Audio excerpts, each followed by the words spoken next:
Hey guys, so this is a specific mulligan and matchup for Shaman. So it's the exact same as the recommended, except for on coin I would recommend keeping Execute, just as a way to deal with their Doctor 4, and again only if you do have a good hand to begin with.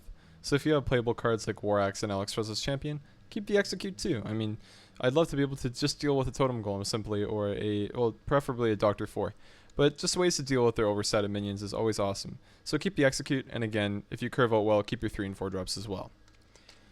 As far as the matchup goes, really look for Fiery War Axe. It's just a phenomenal card here. Deal with their turn 1 play Tunnel Trog. Blood to Ichor also answers their other turn 1 play with Argent Squire. So I definitely would look for those two cards specifically. It's very, very good. And then their turn 2 play Totem Golem. You can answer with Blood to Ichor and War Axe. It's kind of a tough minion to deal with if you don't have that though. And I still think it's fine just to deal with it to use both swings of the War Axe and let him hit face one, so take 9 damage from the 2-drop. But it's better than just losing board completely. And again, Execute into Doctor 4 is just so important. It really is. You just have to do it. And against both aggro and midrange, you really want to be playing like it's more of a board control matchup. Against midrange, if you lose a board, you're going to lose a game, guaranteed. Against aggro, you know, you might still win. It's kind of unlikely though. If aggro has board, then they can just keep on pushing damage. So I'd fight for board in those matchups.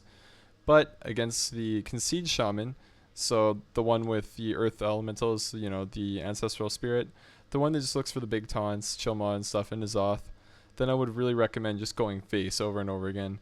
From Finley in those matchups, you're looking for in Finley in that matchup against the Concede Shaman, you're looking for the Hunter Hero Power or the Warlock one. Either of those two will be very good, so look for those. And yeah, just execute whatever big threats they can play instantly. And again, that's why keeping Execute here is fine, because it's even good against Concede Shaman. Because most Shaman decks will be running the overstated minions, most competitive ones at least.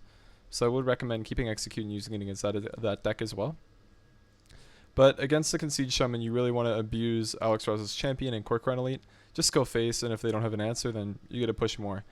And against Concede, I would also recommend trying to play around Elemental Destruction a little bit.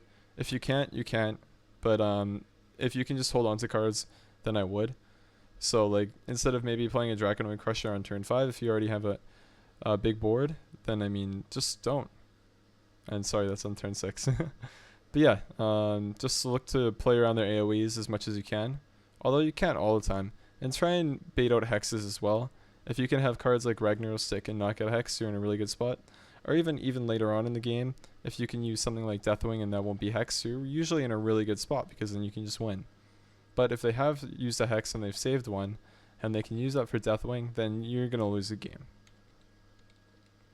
So our overall win percentage against Shaman, we're 7 and 10, so it's not good. But I think that if we play a lot more games, that'll even out to about 50, maybe 55. It does depend. Probably closer to 50. And the losses are simply because it's very hard to win against the aggro and midrange Shaman if you don't draw War Axe early. Or even if you do draw War Axe, but you don't have a way to answer Totem Golem. You don't have that +1 damage you need. And Ravaging Ghoul is fine to trade up into Totem Golem as well. If you Ravaging Ghoul, War Axe trade, it's fine. It's good. You don't need an insane amount of value. But yeah, Execute is definitely one of the big things in that matchup. And also, if you're queuing into a lot of Shaman, think about teching in an Ooze if all the Shamans are aggro Shamans. So just, yeah, consider that. I mean, take out a Fairy Dragon, put in one acidic Swamp Ooze if you are having an insanely hard time with that matchup. I'd recommend doing that. Yeah, thanks guys. Have a good one. And again, all the other matchups and mulligans will be in the description. So yeah, have a good one.